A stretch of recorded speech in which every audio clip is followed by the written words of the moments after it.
Joining us now for more insight is Lia Garvin. Lia, glad to have you on the show. And with us now is Lia Garvin. Thank you so much for being with us. Joining us with how to step into a better you is Lia Garvin. Hello. Thank you so much, everyone, for coming. Wow, this is so exciting to see all of you.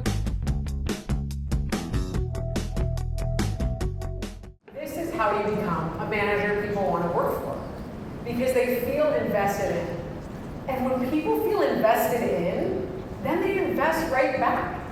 Then they feel so eager to do their best work. And that's why I start by saying, it is really, really hard being a manager. I know, I have been there. I did it many, many times with some of those one example I shared, and some great people. And the more I deploy these tools, and the more I try to always be thinking, okay, how can I show up better for my team? How can I make things more clear? How can I build trust? And how can I give people space to really step it up? And then they started to do their best work. And then my job got way easier. Because your goal is to be able to scale yourself. It's to be able to get to the next place that you want to go in your career. To be strategic, to be growing your team. And you can't do that when you're in the weeds and micromanaging and they're like not really happy about it, right? So you can't. We have to create space for that. So that's how we become a manager people want to work for. And onboarding has a really special place in my heart because I went through one of the worst experiences ever. So, I don't know, 15 years ago, like about a year after I got married, I was living in San Francisco with my husband. He was in school, and I got an email that changed the trajectory of my career. It said, "Hello from Microsoft." It was from a recruiter. And I was working as a project manager in a design agency. And growing up in the Bay Area, I was always really interested in tech, but I was not an engineer. I didn't go to business school, so it was like, that's not in the cards for me. But I got recruited to go to Microsoft and to work kind of as a program manager, and then it eventually became what I did, to move up there. Now, we made the really hard decision, because he was in school, that I would go myself, I would get an apartment, and we would live in separate states for the next however long. This was just like literally 11 months after we got married.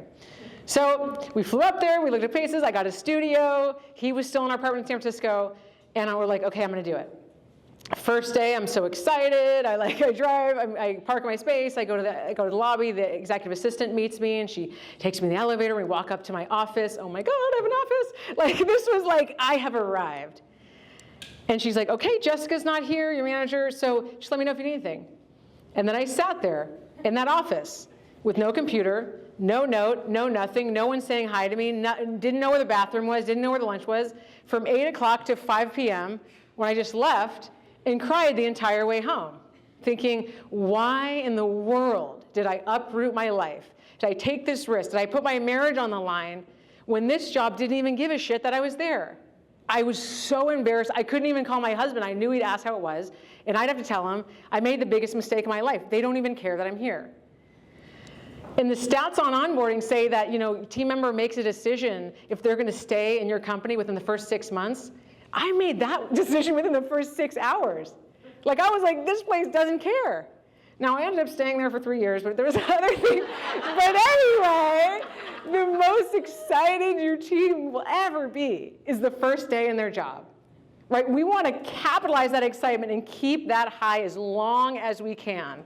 That is on us. So I talked about how easy it was for kids to make decisions.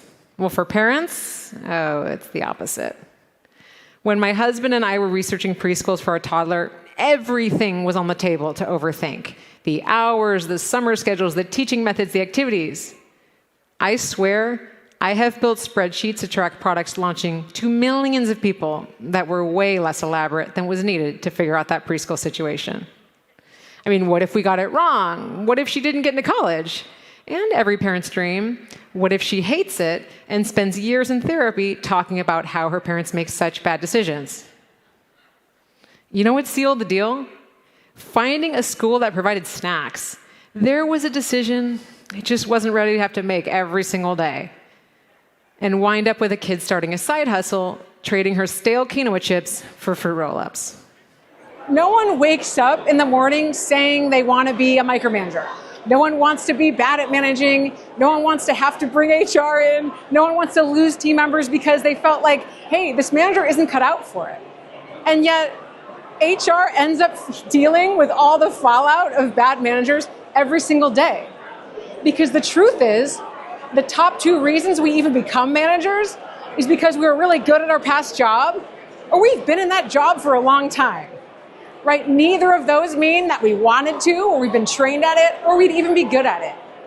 And I think because of that challenge I shared earlier, where a lot of us feel like it's the only path we have to grow, we step into the role with kind of thinking we're going to wing it as we go, and it's at the expense of our teams. So the stakes, they're really high, right? 57% of team members say they've left a job because of a bad manager. And my guess is like 99% of us, well, we thought about it, right? Like maybe we didn't actually leave a job because of a bad manager, but it sure has caused us to think twice about staying. Or maybe it chipped away at the quality of our work because we had someone that didn't support us. 60% of managers don't even get training in the role at all, right? And this is just what we're reporting on. So I bet it's even worse than this when it comes right down to it. And to add to that, 52% of managers report feeling burned out. That's even most than individual contributors who are like at 48. So being a manager is really, really difficult right now. And because of this, because of all the change and uncertainty and trying to mobilize into AI and support our teams, it's become even harder. The stakes are really, really high. I like to think of managers as a little diamond in a lump of coal where you're being pressed from all different dimensions. You've got your VPs and your stakeholders and your clients and your cross-functional teams and your employees all pushing on you from all different directions. And you feel like, well, how am I supposed to do this? How am I supposed to still do my job and grow in my career without that support? And no one really gives us those answers. And because of this, the burden on HR teams, it's even higher. And when I talk to my colleagues that are HR business partners or HR directors or consultants, what I hear over and over and over is that so many of the challenges being shared with HR, so many of the complaints are things that the manager really should have dealt with.